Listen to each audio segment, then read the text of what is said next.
মার্কিন গোয়েন্দা সংস্থাগুলো তাদের গোপন প্রতিবেদনে জানাচ্ছে, বড় পরিসরের যুদ্ধেও ইরানে ক্ষমতার কাঠামো ভেঙে পড়ার সম্ভাবনা কম। অর্থাৎ ইরানের যে ক্ষমতার এখন কাঠামোটা আছে, এটা এত সুদৃঢ় যে এটা ভেঙে পড়বে না, আরো যুদ্ধ বড় হলেও।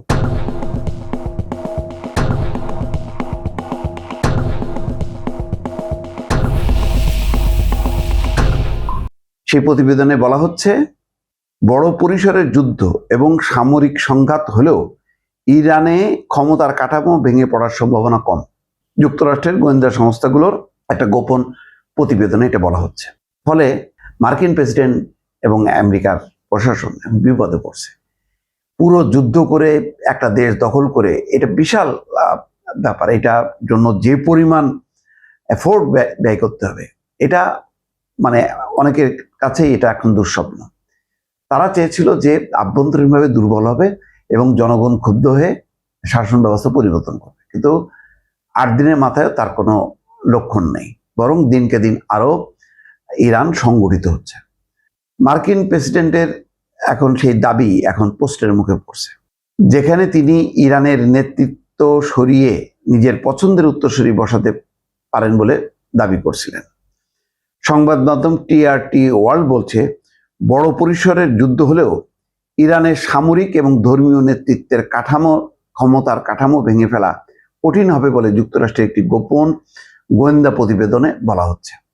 দ্য ওয়াশিংটন পোস্ট শনিবার 3টি সূত্রের বরাত দিয়ে বলছে, ন্যাশনাল ইন্টেলিজেন্স কাউন্সিল এই গোপন মূল্যায়নে এমনই ধারণা তুলে ধরেছে। এই মূল্যায়ন মার্কিন প্রেসিডেন্ট ডোনাল্ড ট্রাম্পের সাম্প্রতিক একটি বক্তব্যকে দুর্বল করে দিয়েছে।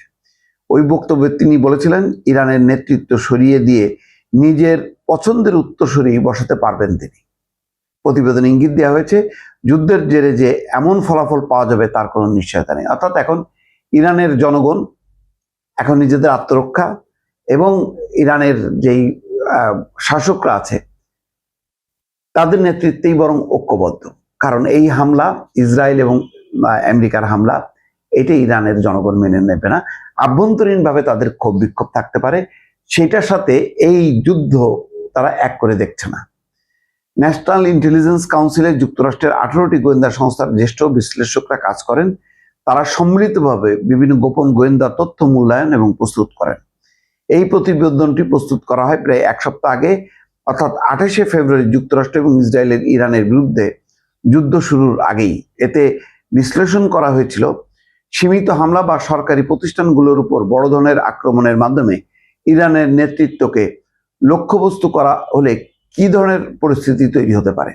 গোয়েন্দা মূল্যায়নে বলা হয়েছিল, ইরানের সর্বোচ্চ নেতা আলী খামেনি নিহত হলেও দেশটির সামরিক এবং ধর্মীয় নেতৃত্ব বিদ্যমান উত্তরাধিকার প্রক্রিয়া অনুসরণ করে বর্তমান ক্ষমতার কাঠামো টিকে রাখার চেষ্টা করবে। বাস্তবে আসলে তাই দেখা যাচ্ছে যে ইরানের নেতৃত্ব বিন্দু মাত্র আঁচড় ধরাতে পারেনি, বা এই যুদ্ধের মধ্যে জনগণ সংগঠিত হয়ে ইরানের শাসকদের পরিবর্তনের যে আন্দোলন, সেই আন্দোলন নেই, বরং ইরানের জনগণ এখন একাট্টা হয়েছে।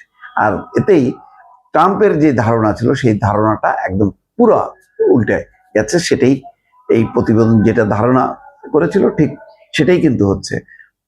বরং ট্রাম্প যদি এই গোয়েন্দা সংস্থাগুলোর প্রতিবেদনগুলো মূল্যায়ন করত, তাহলে হয়তো এইভাবে হামলা করার সিদ্ধান্ত নাও নিতে পারত।